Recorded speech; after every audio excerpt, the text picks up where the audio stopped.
Hey guys, my name is Anthony Zavald. Today I'm going to be working out of 1 Kings chapter 17, verses 1 through 7. My message today is titled The Wait. We're going to talk about waiting. Does anybody like waiting? Because I can tell you what, I don't. I'm not one that likes to go to a theme park and stand in line for hours to go on a ride that makes you nauseous and then only lasts 30 seconds and you think, what the heck was the point in that? I'm not much of a rider, but I hate waiting. I'm not a patient person. So we're going to go ahead and jump into our scripture here and start with verse 1 in chapter 17. Now Elijah, who was from Tishbe in Gilead, told King Ahab, "As surely as the Lord, the God of Israel lives, the God I serve, there will be no dew or rain during the next few years until I give the word." Then the Lord said to Elijah, "Go to the east and hide by the Cherith brook, near where it enters the Jordan River.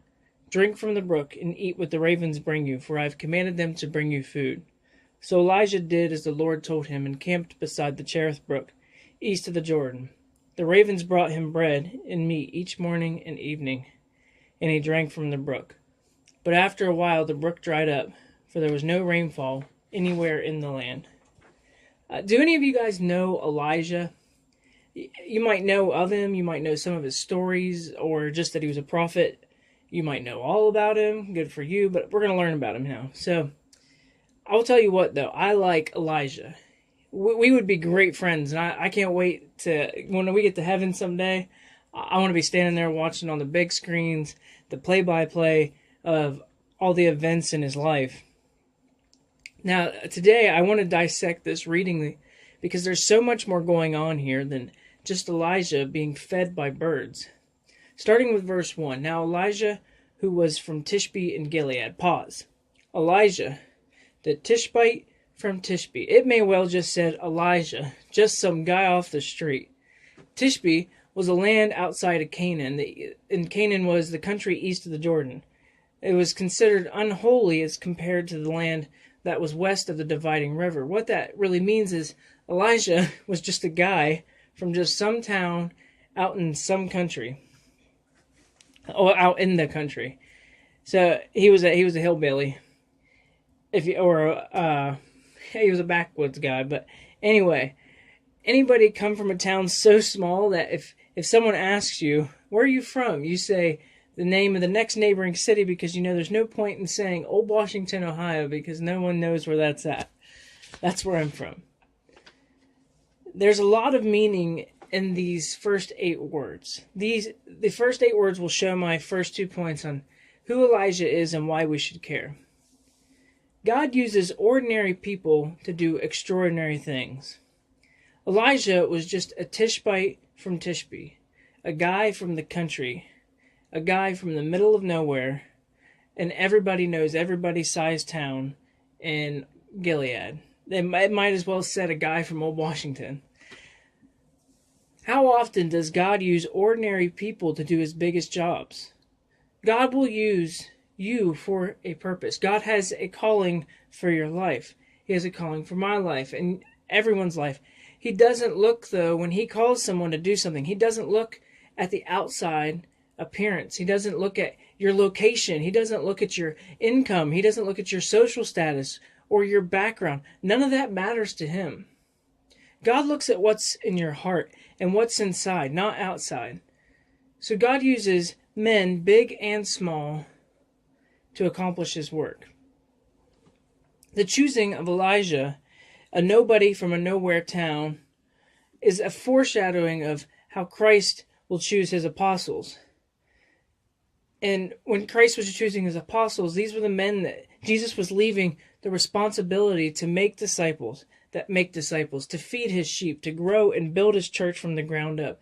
These men were just fishermen. They were just run-of-the-mill guys. He left the entire eternity and salvation and the survival of the church body in their hands, just regular old guys. I'll give you a bigger example. Look at Moses or King David. They were just sheep boys. They went from shoveling poop to leading sheep, to leading God's people. There is a reason God uses ordinary people, though.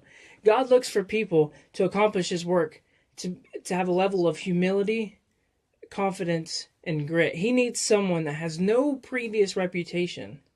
Someone that has nothing to lose, and they're someone that's aware that they are nothing without God. He needs someone that has been raised to work, raised to grow, raised to take care of themselves. He needs someone with a level of confidence, but also humble enough to know that they have nothing without the one that gave it to them. He needs someone with a grit. He needs someone who can take a punch, who can stand confidently when challenged and not run away. He needs someone that when he says jump, they say how high. When he says who will go, they say send me. God needs someone who will humble themselves and say I'm not worthy. But at the same time, he needs someone that has a confidence to do what he asks. And he needs someone that has a grit and that is bold enough to do what he asks without fear. God's use of ordinary men to do his biggest jobs show that God can't be put in a box. God can't be categorized. We do this so much as humans. Have you ever seen someone that you don't know? It's something they do, or something, the way that they talk, or just maybe the way that they look, make you dislike them before you even exchange a word? Nope. Just me? All right. Well, we've all been through this. You see a guy in front of you at the grocery store, and he's wearing a Broncos jersey and has a tattoo on his forearm, and he reminds you of your ex, so you automatically don't like him without even knowing him. This is just one example, but I could go on for days. People say all Christians are, or all whites are, or all African Americans are, all wealthy people are, all poor people, all city people, all country people. These are prejudged categories. They're boxes in our heads of how we view people before we even actually get to know what's inside them, just from what we see on the outside. This is just an example, but it's how our brains work. We act, react, and talk and move in specific ways in response to whatever situation or person that we're around. Our brains are trained to make us act differently in different situations based on our past experiences. We put certain people, certain places, or certain situations and categories in our head, maybe safe, dangerous, trustworthy, non-trustworthy, good or bad, so on and so forth. My point here is God can't be put in any box or any category. He never acts in any way that's expected. We, as Christians, we do this often with God when it comes to our calling. Have you ever felt God calling you to do something, and you felt that it was bigger than what you are? But he put it on your heart so strong that you know that was what he wants you to do. Without a doubt, you know that's what he wants you to do. But you say to yourself, that can't be right. How am I supposed to do that? I'm a nobody. I'm just a guy from a cornfield in a town that nobody even knows. When we feel God's calling, but we try to rationalize that it's not for us, then we are putting God in a box. We are limiting what God can do and who he can do it through. You say, I don't have the money to do that. God says, I got it. You say, I don't have the brains to do that. God says, I got it. I don't have the wisdom to do that. God says, I got it. You do have it, though, because you have the Spirit of God within you. What you're saying that you don't have and what you're saying that you need is already in you. Sometimes we see too far into what we feel we're called to do, though. Listen to what I'm saying here. We hear God say go. We hear him call us to go do something. So we hear him say go. But we think we hear God say go and do this.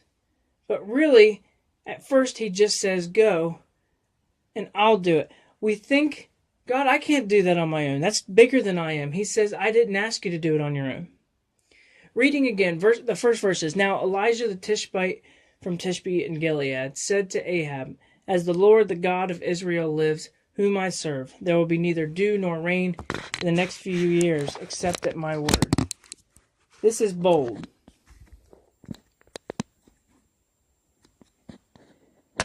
I love this statement. I think what's going on here can get overlooked easily. Let's read the Bible in color here. As the Lord, the God of Israel, pause. This is important. He's making sure Ahab knows exactly whose authority Elijah is speaking for. the God of Israel. And this is important because he's telling him, I don't believe in this God that you're talking about, Baal. Not Baal. He said, the God of Israel, not any other statue, but God. Next word, lives. This one word is so important. It means so much. And you see it throughout the Old Testament all the time. As the Lord your God lives. Lives. This one word is showing that Ahab's confidence in his God.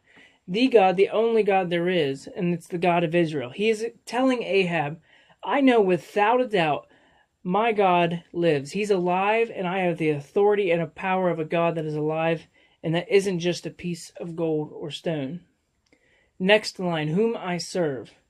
This is the humility that God is looking for in those people that he calls. Someone that has the confidence in himself to stand strong and make a bold statement like this before a king, but also to have the humility to see that he was there to serve God and not be served by God. Well, how often do people do that today? People want to believe God when they need him. When they're in times of trouble or times of struggle or in times of opposition, they want to be able to pray to him and say, here, God, take care of this for me. And then tell him, then when God takes care of it, they want to tell him, go away, God, I'll call you when I need you again. My point here, so Elijah's standing there. He's a peasant, a nobody before the king. He could have been killed. But Elijah stands boldly before Ahab and tells him, the God I serve, the God of Israel, is so tired of you guys not listening and worshiping your statue that he's not going to let it rain for a few years. Now picture this scene. Elijah is a nobody from the country standing before what would be our president and says in his, I can almost picture a backwoods accent, now you listen here, God said you guys have been worshiping some weird gold statues, that you guys ain't been listening to what he told y'all to do. So he told me to come tell y'all it ain't going to rain for a couple of years till I say it will. So just beware, y'all need to turn back to God and start listening. Can you imagine the look on Ahab's face? He's probably thinking, is this guy for real? You don't know what you're talking about. Your God's nothing compared to Baal. I can almost guarantee you that the king and all of his servants around him probably were laughing hysterically at Elijah, but Elijah didn't care. He knew who his God is. He knew what his God can do, and that he knew his God was faithful. Well, all right, when it doesn't rain, can't say I didn't warn y'all. All right, I'm done, sorry. The last words of the verse, except at my word. How bold of a statement by a nobody in front of a king. It won't rain until I say it'll rain. The next verses may seem a little insignificant, but they show the attitude at which the king and his people had toward Elijah in this threat. Then the word of the Lord came to Elijah. Leave here, pause. This is the part I'm talking about. This is important. It doesn't say he fled on foot, he ran like heck, they threw him out of the palace, or they threw him out of the city. It says God came to him and said, leave here. It's almost as if he'd stayed for some period of time after his confrontation with Ahab. This shows that they didn't even take him seriously at all. This chapter is the first time that Elijah's brought into the picture, so we don't really have any previous knowledge of him. So it seems as though Ahab wouldn't have any previous knowledge of him. And so I feel like he wouldn't have any respect at all. So his threat before the king, it could have been seen as a crime, and they could have thrown him in prison, or they could have killed him on the spot. But they didn't even think he was worth the space in jail or cleaning the blood up off the floor, so they just sent him on his way. You might be thinking, see, if God had sent someone with the right background or the right reputation, the right social status, maybe then he would have listened. But God knew what he was doing. He knew that they wouldn't listen. He knew that they would laugh at him. And he knew that they would let him go. He knew what would happen, and he knew it had to be him. Continuing with verse 3, leave here, turn eastward, hide in the Cherith ravine east of the Jordan. God says, go, Elijah. Elijah says, okay, where? God says, east, hide in the ravine east of the Jordan. This is just awesome. God tells him exactly where to go. Wouldn't that be so awesome? Wouldn't that be great if when we ask God where to go, he would say exact directions. Turn left on 4th Street, right on Green Street, right on 17th Street. That would be so great. Arrive at your destination. That's insane. That's the kind of God stuff that I want to be a part of. I want to be so close to God that he just told me specifically where to go, what to do, what to say. And it doesn't stop there, though. The next important part. As you can imagine, Elijah may have been a little confused when God said, go hide in the ravine. He's probably thinking, God, they didn't even take me seriously. Why do I need to go hide? But he did as the Lord said. How much does that relate when God calls us to do something? We see what he wants us to do, and we're confused. Why would you want me to do that? God, I don't have any skill with that. I'm not good enough for that. I'm not smart enough for that. I'm not wise enough for that calling. I'm going to give you an example. I drive for FedEx full time, and every morning after our trucks are loaded, we get a printed manifest, a list of all the addresses for all the stops we have to make for the day. The stops are listed in alphabetical order, and it tells you where you need to go, but not how to do it. We have to figure that part out on our own. When I first started, though, I would look at the manifest, and it would really intimidate me because I didn't know all the addresses yet. So I'm like, I don't even know where I'm going.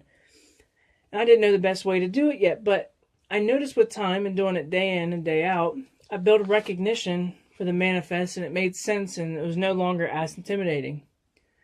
Through my years, though, I've switched routes a couple times, and at first there's this uncomfortable confusion of the new addresses, but I still have a general system, and I know that it won't really take me long before I recognize the new addresses also.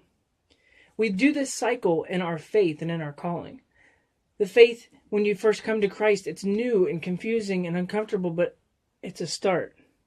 After some time, we begin to recognize and we begin to become more comfortable. Then we feel God call us to our greater purpose. We all have one.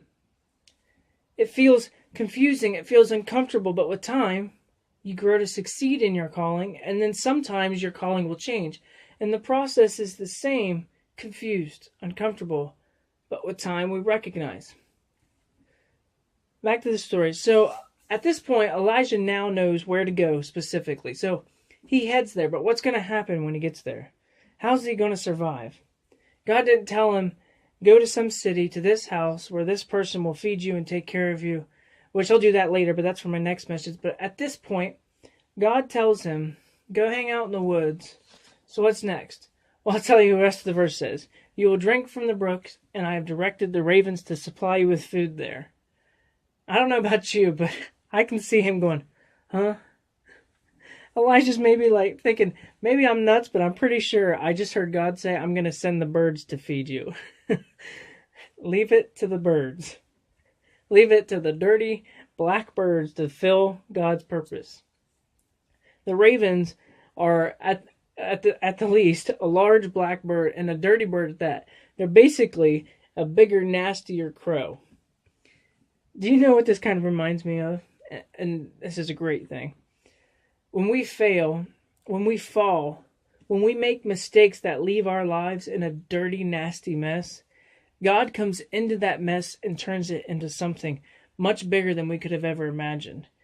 And that He brings it to something that will bring Him glory. Isn't that so awesome when God will turn our worst, dirtiest problems into our greatest miracles? So God turns this dirty bird into something beautiful to fulfill His purpose.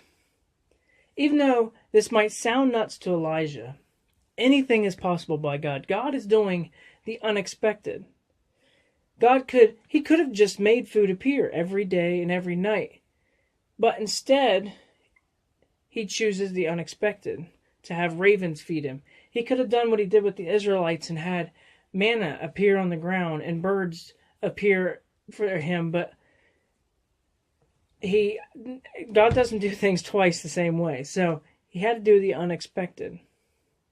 This is a continuation, though, of God showing us you can't put Him in a box. You can't categorize Him. You can't limit His capabilities. God's will and His power it's not conformed to any formula that we can control, which is one of the biggest reasons people have such a problem with God. We want to be able to label Him. We want to know exactly what He is and isn't capable of. People want to be able to control Him.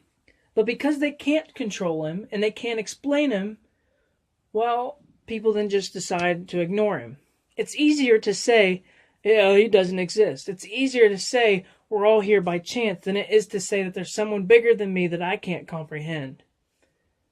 That's why Ahab and his wife Jezebel and all the people loved Baal so much. They could control Baal. They could set his limits. They could set what his power was. They could say whatever they wanted, whenever they wanted, because they created him. They had control over him.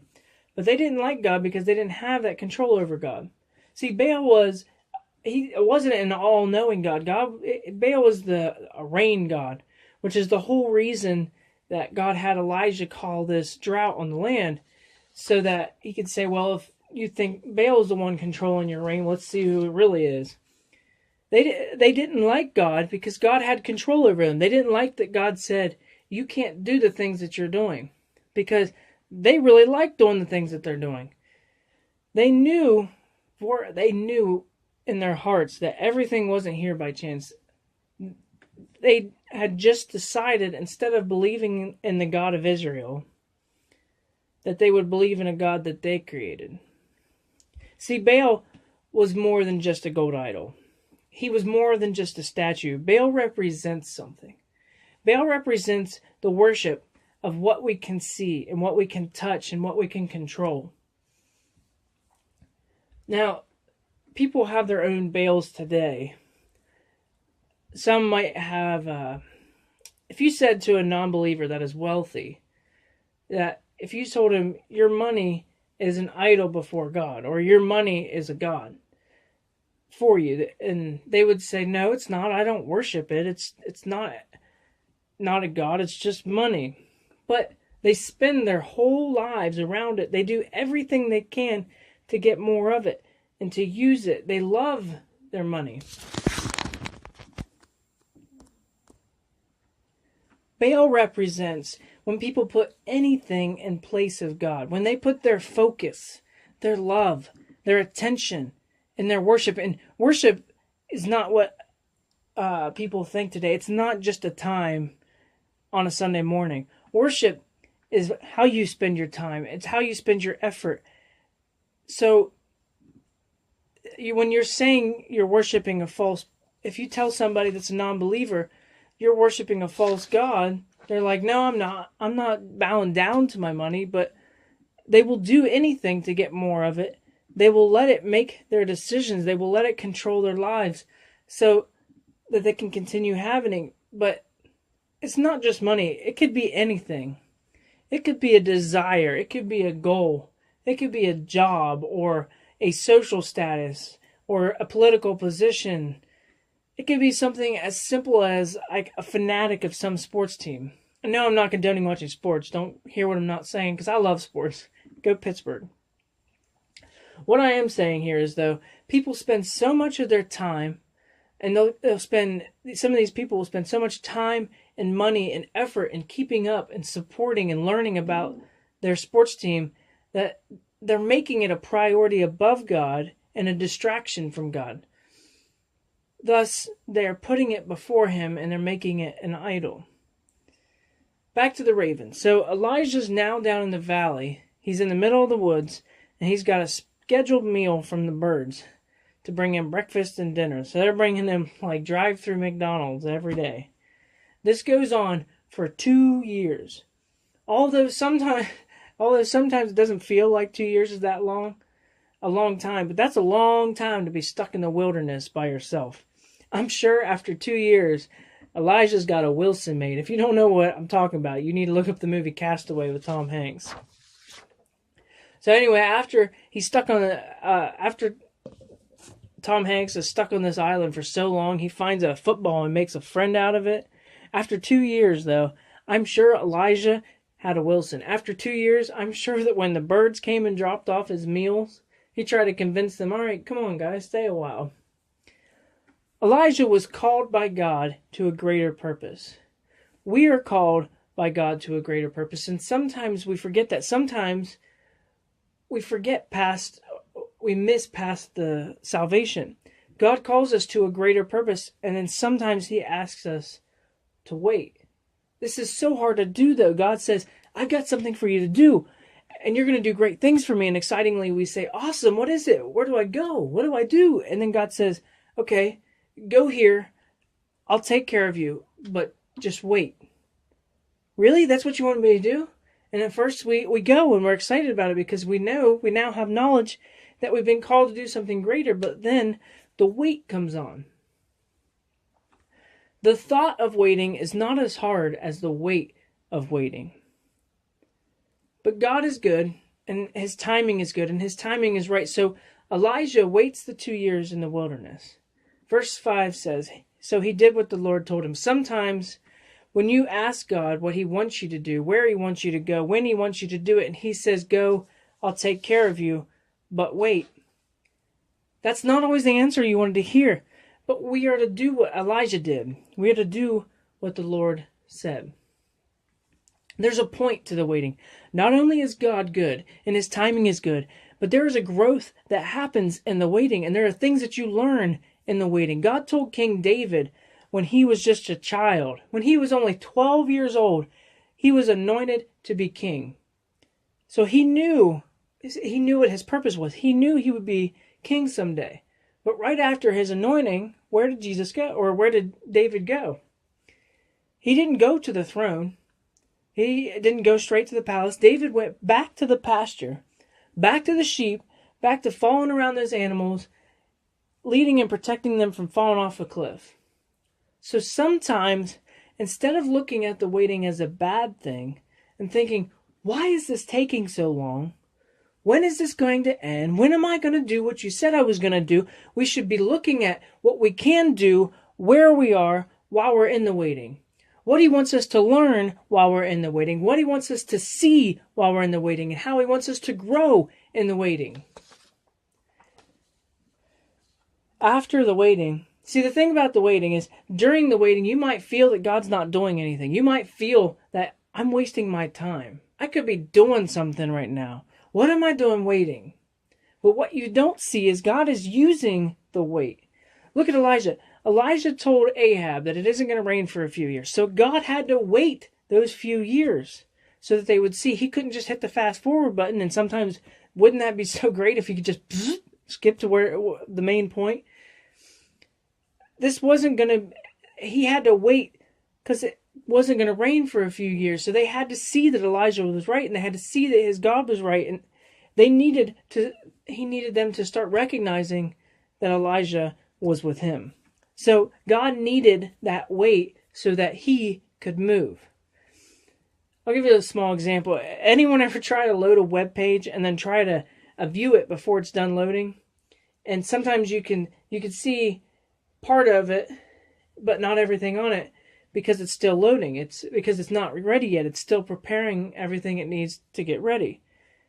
This is so like us, though. How often do we try to push things to move them forward faster than what they're ready to be moved? We do this when we can see what lies ahead, when we can see what God has planned for us, and he's revealed it to us, but it's not our time yet. We try to force it. We try to make it work. We try to make it our time before it's our time. And then sometimes God lets it happen. Sometimes to teach you a lesson, he'll let you into it. And then it doesn't work and you get frustrated and you say, well, why didn't it work? And the reason it didn't work is because you didn't wait for it to work for itself in its time. Can I be honest? This is my biggest struggle. So this message is really for me. Patience, I'm sure it's for somebody else. I hope so. But patience is my biggest downfall. Anybody else feel me? I can see visions of leading a church that is active, full of life, full of youth, constantly on the move, constantly bringing people to Christ, constantly strengthening disciples, doing stuff every day. I can see visions of that church growing and outgrowing the building and being planted somewhere else. I can see this process, and I can see the hearts of men turning back to God. But I asked God when, and all I hear is wait. And now I'm seeing, he says, wait for me to mold you. Wait for me to teach you. Wait for you to go through some things that are going to make you strong. Wait for you to develop a courage that takes time to develop. Waiting is the hardest part, but waiting is the most important part. We ask him, God, I know what you've called me to do, and I know I'm supposed to wait, but this is hard. Sometimes we try to push ourselves into our calling, and then we try to push ourselves into our calling before our calling is ready for us. Sometimes we push so hard and we try so much that God lets it happen, and then we're not ready for it yet. And you go, when something happens, you say, what do I do? What do I do? And then God says, I thought this is what you wanted me to do. And then you say, I don't understand why it's not working. And he said, because I wasn't supposed to yet. Not yet. It's like when you take a long road trip and the kids are in the back seat. Everybody that has kids has went through this. Or when you were a kid yourself, you went through this. You ask your parents every 5 minutes, are we there yet? Are we there yet? How often do we ask God, are we there yet? Am I there yet? Is it time yet? What do we tell the kids, though, when they ask that? When they ask, are we there yet? And what do we tell them when there's still a while to go? When you still got a couple hours? We tell them, relax. I'll tell you when we get there. Close your eyes. If you're stressed in the waiting, stressed waiting for an answer to a hard question, stressed waiting for a financial need to come in, stressed waiting for a result from a doctor, stressed waiting for your calling, God says, relax. I'll tell you when we get there. Stay with me. I'm going to close here. The last verse, verse 7, after a while the brook dried up, and because there was no rain in the land. God is good. Do you know why there was no water left in the brook? Do you know why there was no rain in the land? God is faithful because Elijah had the faith to stand before his greatest opposition without fear and do what God called him to do. He had the faith to tell a king that no rain would fall for a while until Elijah said it would because of his faith and his belief. God had to make it happen. God wouldn't let it rain. It gets even better though. If you read deeper, after a while, though the brook dried up because there was no rain in the land, the wait was finally over. I know it was hard, and I know you went through a lot, and I know you wondered if God was still there, but the wait is finally over. I know the wait was long, but it's time to fulfill your purpose. You might have started out as nothing. You might have not started out as a nobody. You might not have started out as anything more than a Tishbite from Tishbe, but now after the wait, you are strong, you are wise, you are confident, you are faithful, and you are ready. The wait is over. There's a reason God used birds to feed Elijah. Elijah could not supply his own need in the desert. Elijah was relying on God. He was relying on the birds. He had to look up to get his supply. We all need fed.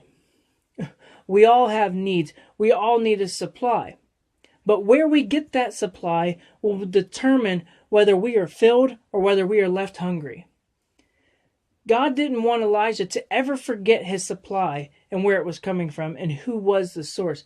So every time he needed something, every time he needed a drink, every time he needed food, he had to look up. Look up to the supply to remember the source.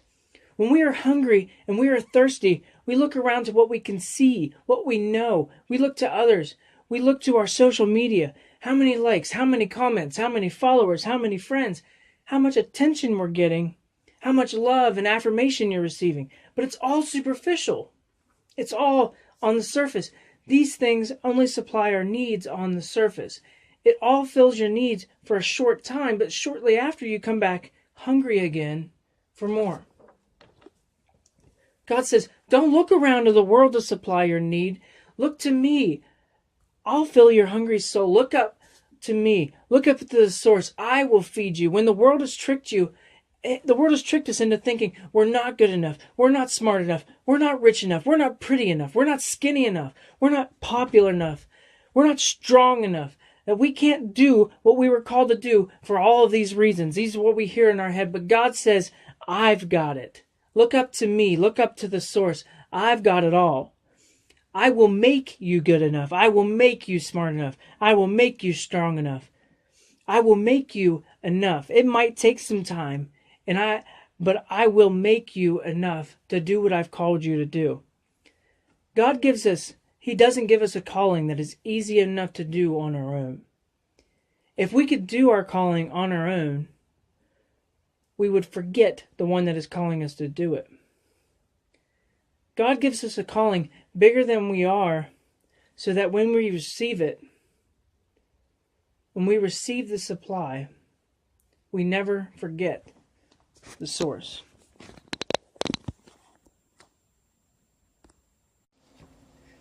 Hey guys, my name is Anthony Zavald. Today I'm going to be working out of 1 Kings chapter 17, verses 1 through 7. My message today is titled The Wait. We're going to talk about waiting. Does anybody like waiting? Because I can tell you what, I don't. I'm not one that likes to go to a theme park and stand in line for hours to go on a ride that makes you nauseous and then only lasts 30 seconds and you think, what the heck was the point in that? I'm not much of a rider, but I hate waiting. I'm not a patient person. So we're going to go ahead and jump into our scripture here.